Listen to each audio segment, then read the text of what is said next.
Hi everyone, my name is Jo and I love to read. Today I'm really excited to be beginning this video project-y thing. It's going to be in a couple different parts all together in one video, but I'm not ready to be reviewing these books out in public because they're all about preconception, pregnancy and birth, and because we don't really want anybody to know that we're getting closer to being ready to start having a baby.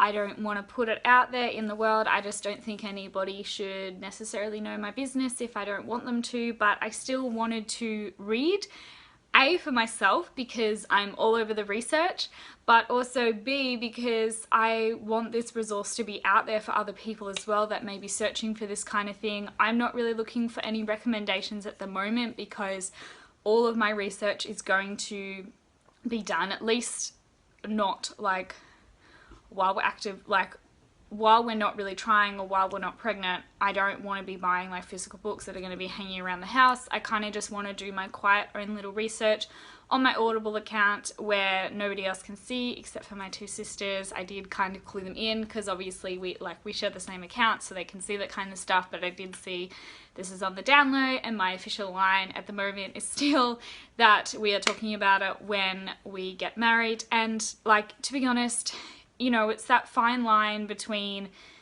talking about it and getting ready to do it and then actually being ready to do it, whilst also with like the wedding coming up and everything like this. It's easier just to sort of do one thing at a time, and I know that's not the way for everybody, but I'm only just turning 26 in a couple of weeks. I'm filming this in mid-January 2021. Hopefully I'll be able to share this video really soon with people within like towards the end of this year, but I don't know, because as I'm learning on this journey, conception can take anywhere up to like from 6 to 12, even more months, but generally between 6 and 12 for a healthy, normal, fertile couple. And who knows whether we are fertile yet, I don't know. But I'm having a lot of fun doing research and I'm wanting to share it with some people and to release like the feelings that I'm having while reading these books, and I hope that this video will help out someone going through this journey as well. My research is going to be divided into a couple of different stages at different times of our journey towards having kids. At the moment, because we are, and I kind of want to do things like one step ahead because that makes sense to me, being like planning this enough, pre-planning this enough to be doing it before we have just got pregnant by accident or something like that. Though my like baby fever is like, woo, it's going higher. Like it's okay, it's at a pretty manageable level at the moment, and I'm part of what is helping me is reading books like this and making like the changes to my diet or my exercise or something like that. If you go back and watch my personal goals videos for 2021, you'll notice that exercise and health play a big role in that. That was for myself, but it was also for our future kids. I want to be as healthy as I can be, so it's helping for me to be making these healthy changes because I know that it takes time for lifestyle stuff to happen, particularly with me. Like, I'm a slow and steady kind of purple. Sorry, my sister is messaging me as I'm filming on my phone. It keeps distracting me.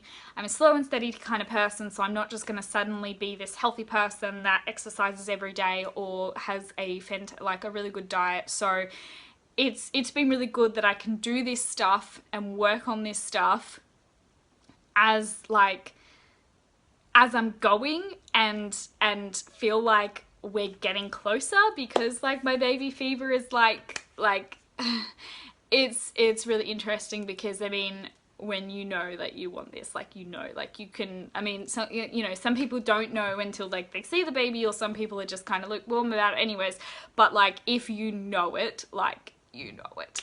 Anyways, let me get onto the book. Oh, what was I going to talk about? The stages of research that I'm going to be doing.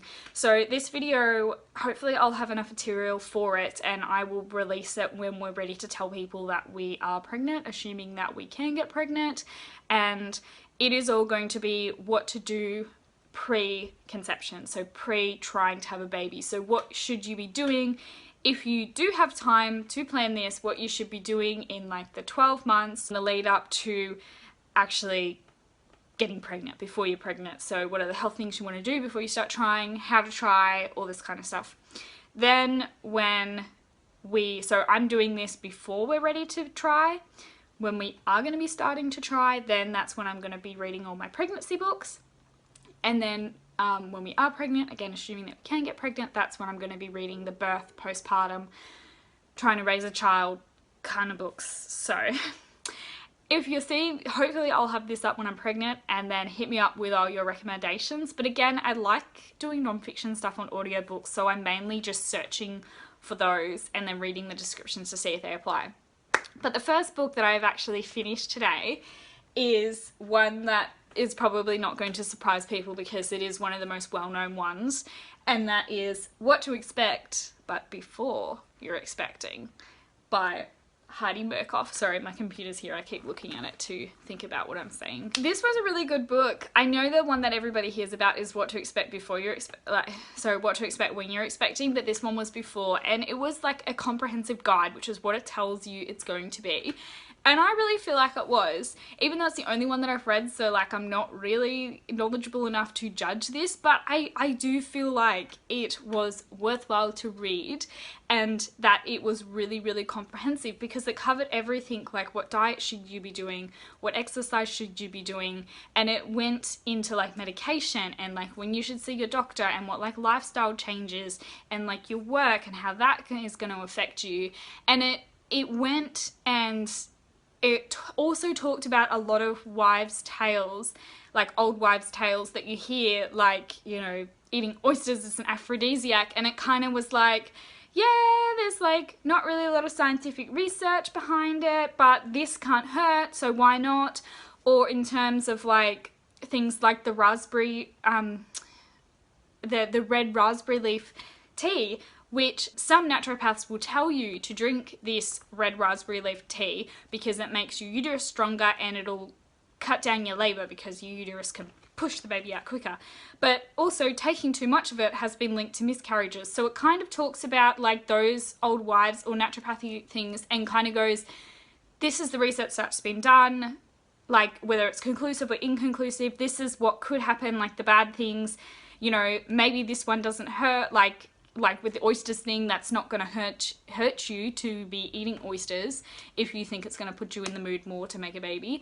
But or it'll go, this could potentially harm you, like talk to your doctor. So it was really helpful in that way, that it kind of felt like it addressed everything that you could have ever have heard about this kind of stuff. It talks a lot about like your health before you're starting to try and what you should be aiming to do. Like there's a to-do list that I haven't actually, let me look at the PDF while I'm talking to you guys, because I think that'll be something that I'll refer to again. I would maybe buy like a hard copy if you don't mind it being out there like in your home and stuff like that, because it was definitely a book that you would want to refer back to again on hard copy. But this PDF is good actually, because it's got things like what's your BMI, and it's got like a lovely graph of like your fallopian tubes and like your uterus and all that stuff, and inside him, and like how contraception works out, like how to, this is actually really good. At the end of like each kind of section, it calls it a TTC to do, which is like trying to conceive to do, and it sort of sums up everything that it went into more detail with. For me, with my weight loss stuff, I am actually in an overweight, just at the start of the overweight BMI, and I would like to get down to a healthier BMI. So even though it would go into a lot of details about that and what you can do and why it's good and things like that, it'll summarize at the end of each chapter going, this is your to-do list, and it'll just say like, get your BMI down to like this. So it's really helpful in that respect. It goes into a lot of detail about your fertility cycle, or your, sorry, that's not correct, because people that are not fertile still have a cycle, or some, you don't have to be fertile to necessarily have a cycle. So it talks about your menstrual cycle and the different phases of it. And actually in learning that, I was kind of like, it talks about, so these videos might get a little bit TMI, which you probably can tell, too much information. So if you know, don't want that, then don't click on this. I'm gonna probably get in depth about a lot of stuff, but it sort of talks about how, as one of the things that you can try and see when ovulation occurs, which is when your egg is released, and then you've got, I think it's like a window of like 72 hours to fertilize it or something, or more than that or something, but there's a specific window, so you need to kind of have sex during like that week, otherwise there's a lower chance. It talks about how you can tell where you're at in your cycle most of the time for most women due to like their cervical mucus, and how it changes during the different phases of your generally monthly cycle. Some people I know have longer ones. Me, for instance, I have an implantation at the moment to stop pregnancy, and it makes my cycle go ballistic. But I actually realized that the cervical mucus with ovulation is actually like an egg whiting material, and I was kind of like, I don't know if I've ever like experienced that.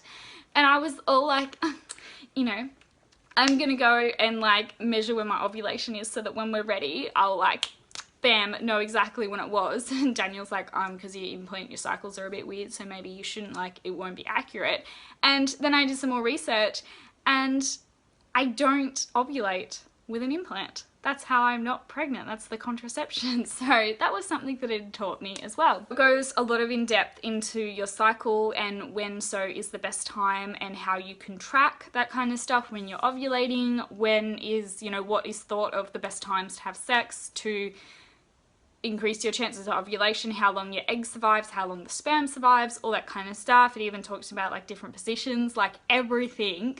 It goes into like minuscule detail. It is a very, very, very detailed book. It was fantastic. It wasn't boring on audiobook, which as some non-fiction things like this can be. Some informational books can be a little bit boring, and it wasn't. It was, I found it really interesting. The only part that was a bit long was the part on infertility, and that's probably because it went into a lot of detail about each different procedure you could do, which I think was valid. 100%. And I'm glad to have listened to it, even though I did speed up a bit and learnt that I can actually listen to audiobooks on 1.3 or 1.4 speed.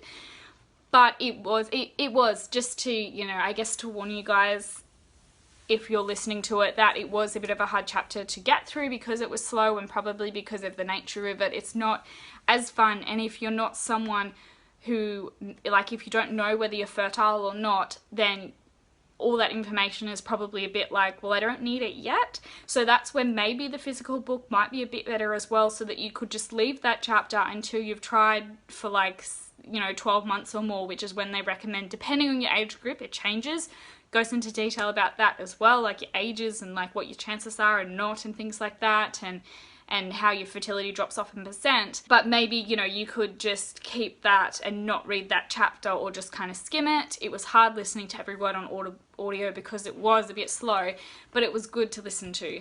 And it also, the final chapter is about miscarriages and what happens and all that kind of stuff. So I suppose that'd be a trigger warning for people to learn as well, that it does tell you about that, but it is at the very end. So again, you could probably just skip it if you don't want to listen to it. I feel like you should if you've never tried to get pregnant before, or never had a miscarriage or never been pregnant or anything like that. It's something to be aware of, and to be aware of the signs, and just, I suppose, how to deal with it if it does end up happening to you. But if it has happened to you and it has triggered you, my dog is, Cooper is asleep and he's dreaming. Can you hear that? He's breaking up the tension, talking about a sad topic. But I do believe that it is something that if you haven't experienced it, you should read about it, you should be aware. But if you have experienced it and it's a bit triggering at the moment and you just don't feel ready, know that it is the last chapter of the book, so you could read it and then just, you know, it's right after the infertility chapter, so you can just turn it off then. I don't know what the infertility chapter is after, so I can't really give advice on that. Overall, it was a really, really informative book. It was really good. I really enjoyed it.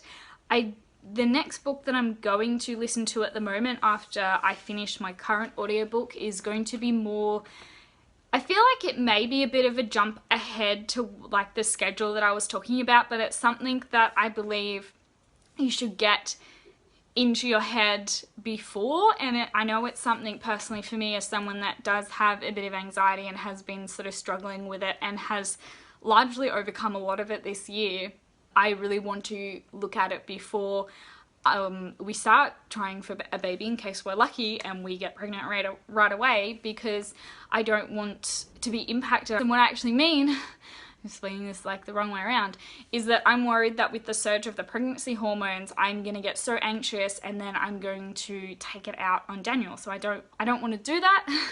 I don't want like our relationship to suffer more than it kind of has to going through this kind of thing. So the book I'm actually going to be reading is called What Nobody Tells You. I don't know who the author is, so I'll leave it here. But it is about the emotions that you have during pregnancy and how to deal with them.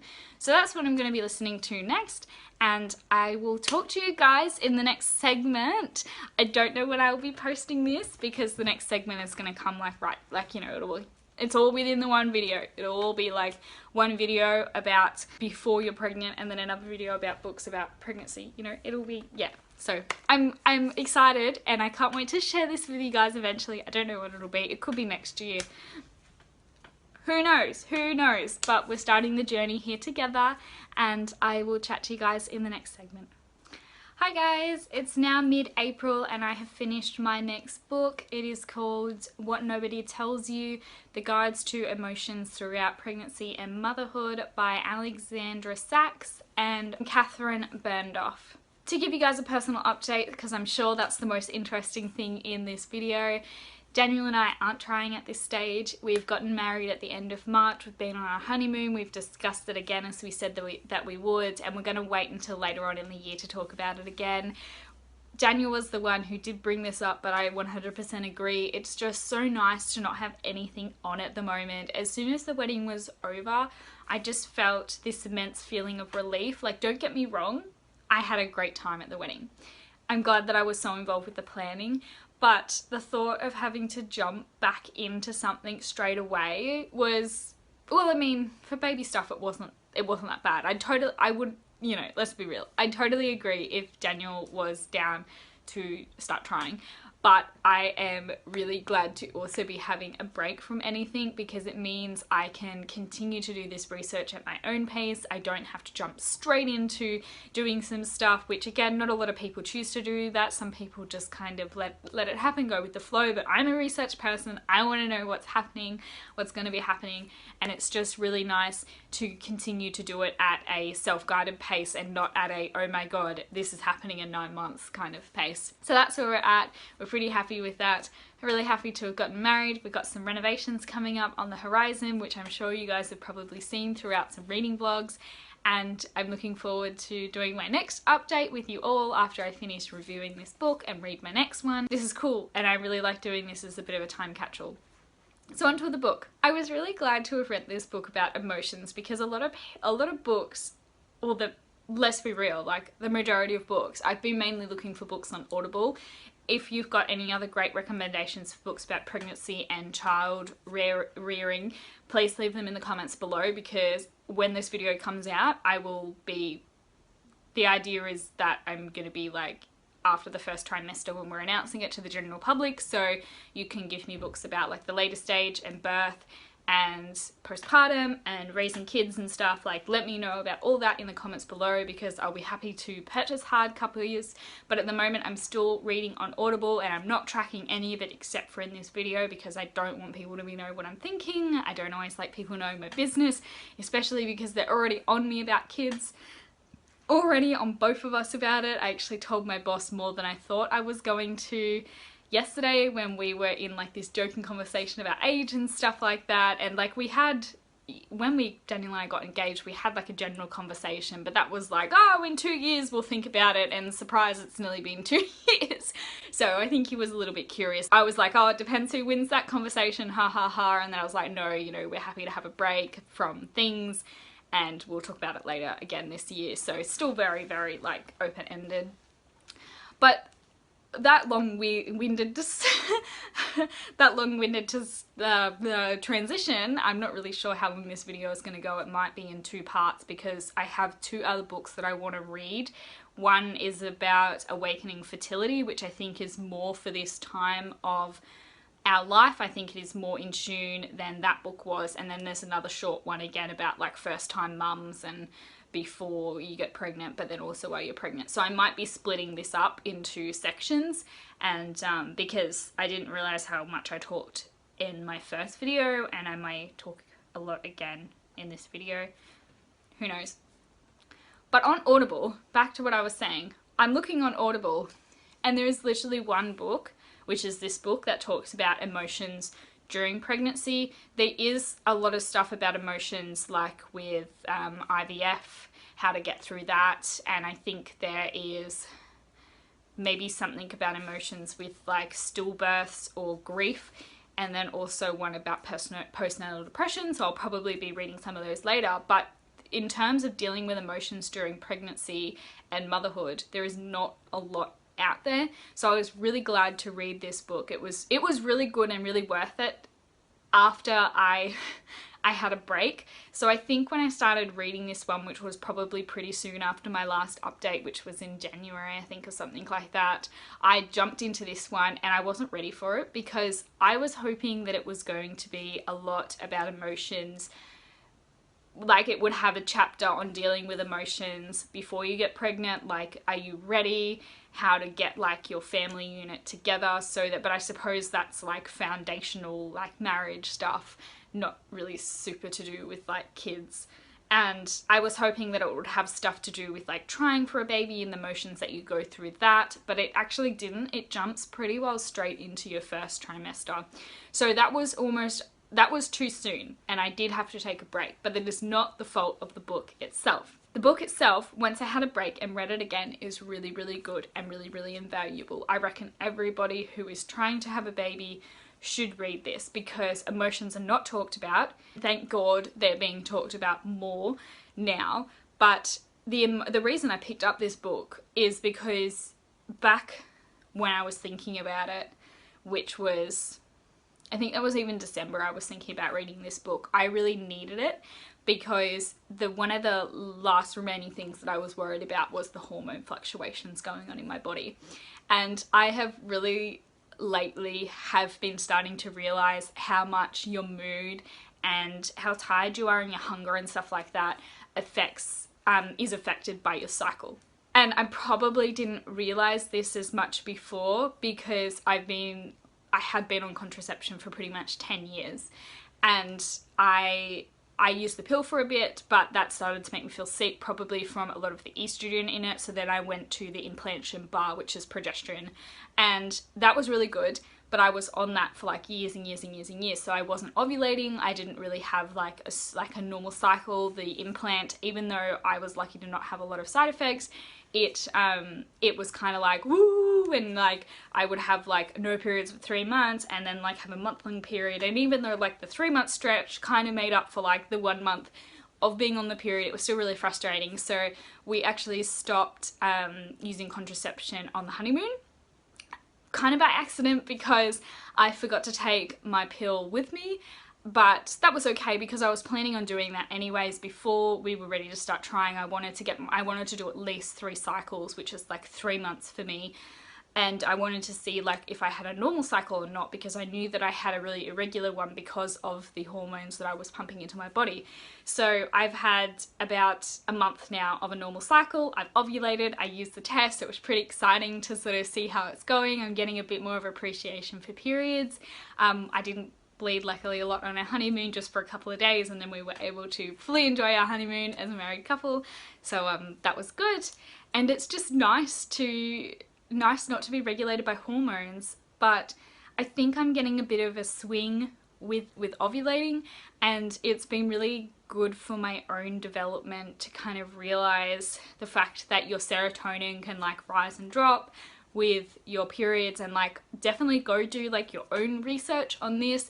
But if you're suddenly just like, I don't know why I'm feeling down, do a bit of research, because it might not actually be anything going on in your life. It might actually be just your mood levels.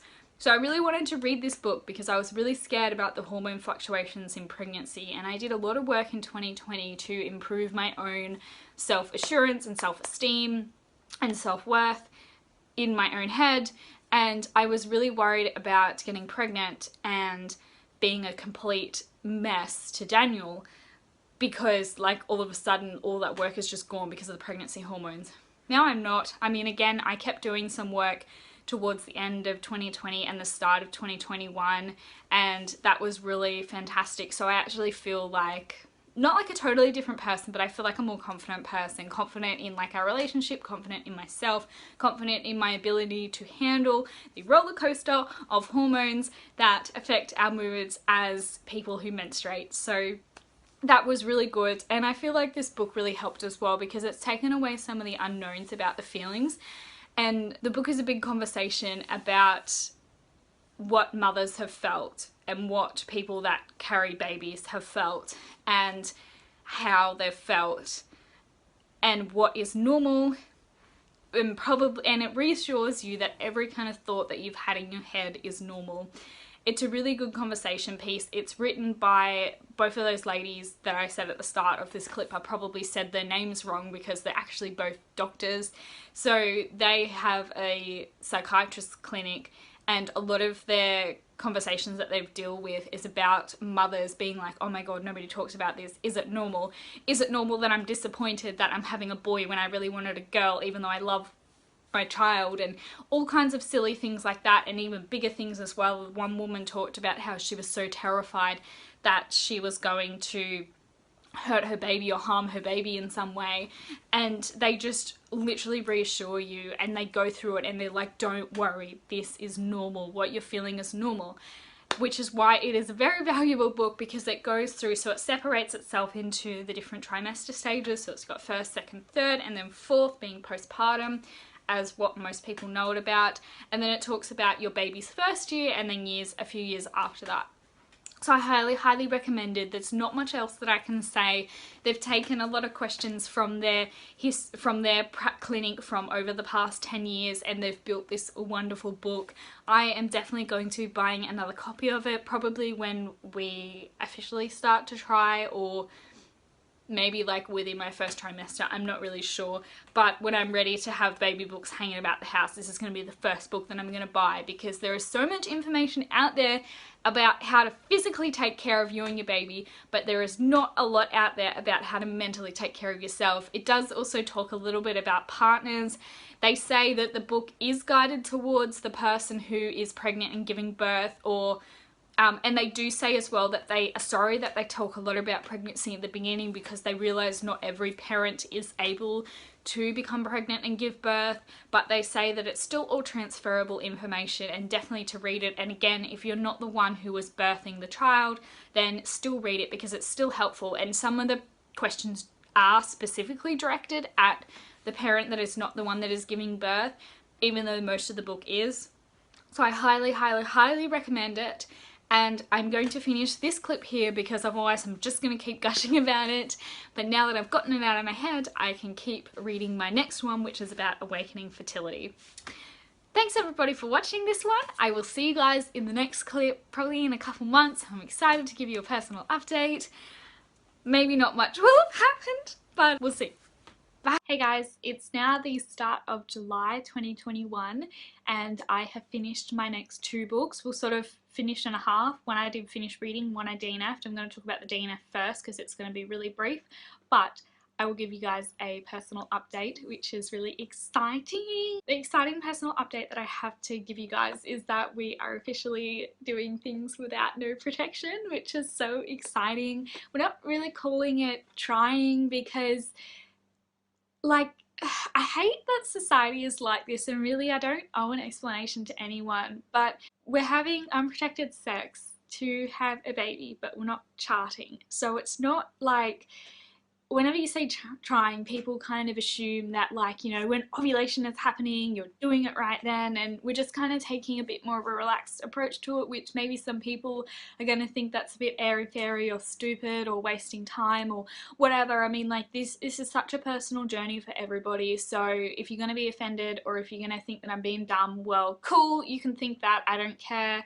I am enjoying the ride that we're on, and doing this in a way that is not going to make things go stale, at least at the moment. Hopefully, you know, fingers crossed, everything is working okay and we don't have to chart or do anything like that to conceive. But anyways, we will see. And I don't mean to offend or to hang stuff on people that do want to chart from the get-go, because to be honest, because you guys are watching this long ass video, which this is the last segment, just so you know, but I was wanting to see where my ovulation was going and how my body's cycling through. So I know I'm not using any tests at the moment to see like when I'm ovulating, but I've been paying attention enough that I know like what cervical mucus to look out for, and I know the pains to look out for. So, and I would be lying if I said that this obviously doesn't influence how I feel and approach like physical intimacy, but from the get-go with this, because it's still like very new, literally a week actually, yeah, we decided last Sunday.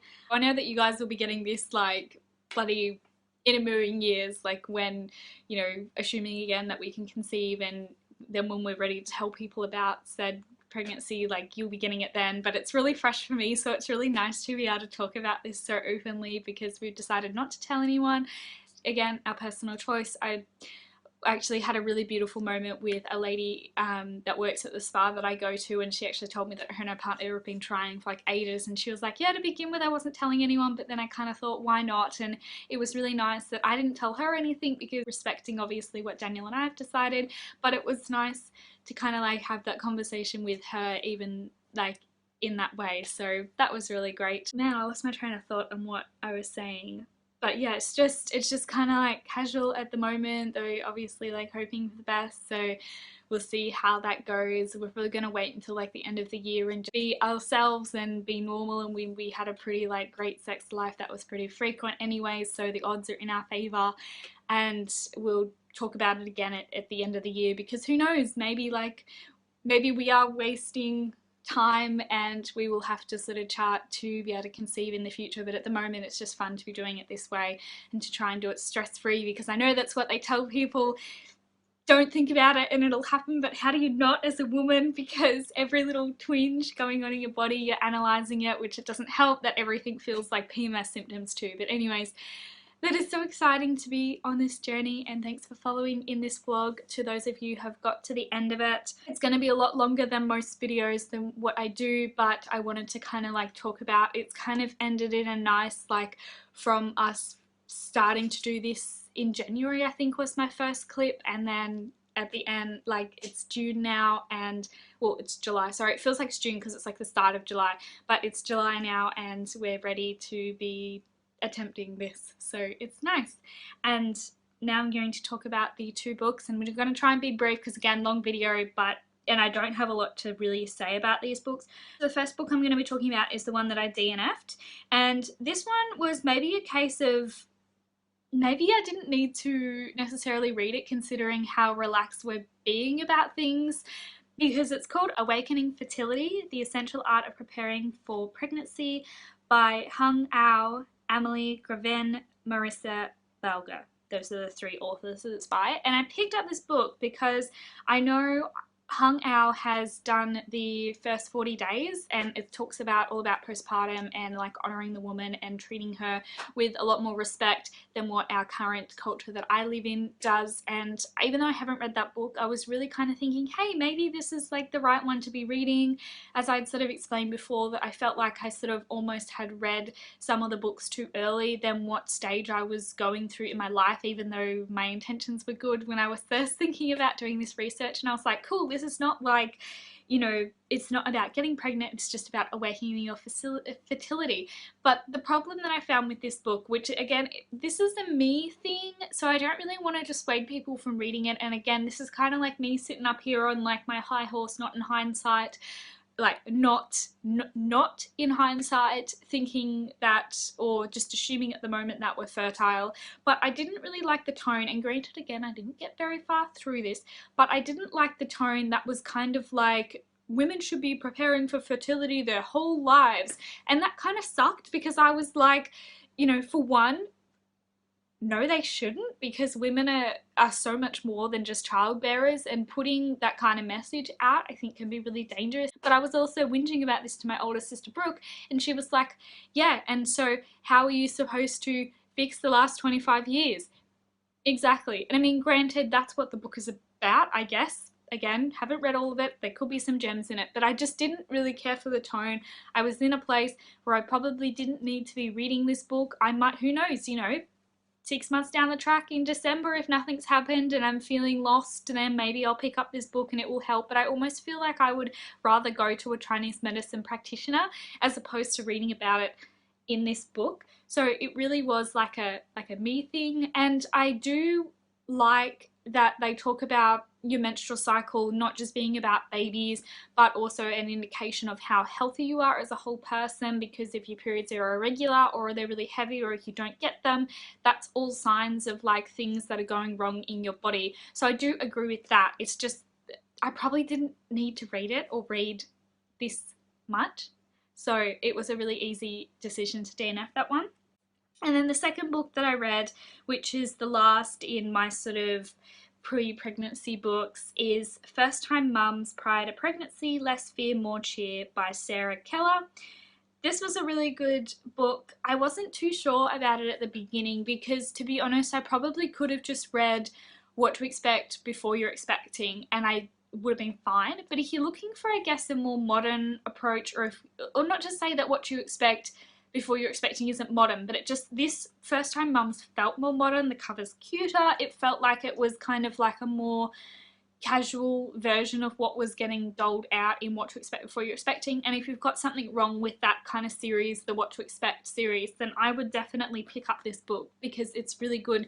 I got a little bit bored about all the types, about all the conversations about vitamins and what to eat and things like that. That kind of really frustrated me, and I'm trying to intuitive eat at the moment without doing any research. So again, call me stupid, whatever. Like, you'll see maybe a progress in the videos that you'll see before this that were filmed months after this one. So anyways, but you know, it's a little bit boring, and I don't really want to be told that I should be eating healthy because I know I should be, and it's just something that I struggle with and a lot of people do, so I kind of had to get past that. But aside from that, it was a really good book. There were some things in there that weren't talked about in as much detail, or that I needed reminding of, versus the What to Expect Before You're Expecting book, so I still think that it was worthwhile to read.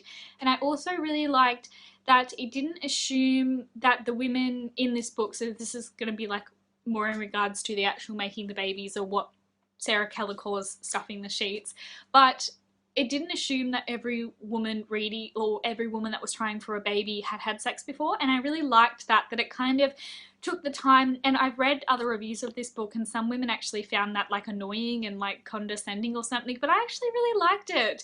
I really liked the fact that it took the time to not assume. You could always skip past it, but it kind of went into some detail. And maybe you know, someone's reading it who's not a virgin, but they don't have a great sex life, or they don't know how to approach this. Like, I just felt like it was nice, instead of just focusing so much on the biological aspect of what goes where and how like your eggs come out and how we sperm, like it kind of took the time to sort of detail how to get in the mood, how to make things not stale, like that kind of thing, that I really enjoyed as well. That is it.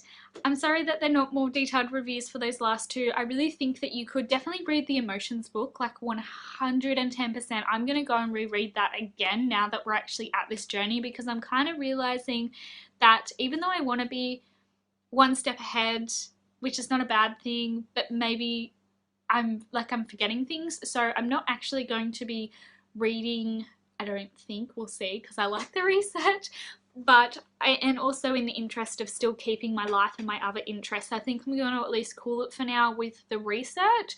So you might not hear from me, you know, probably in another couple of months, which is like, you know, the same frequency that I've been doing these updates in. But I was like, okay, I finished this book, let's read the next one.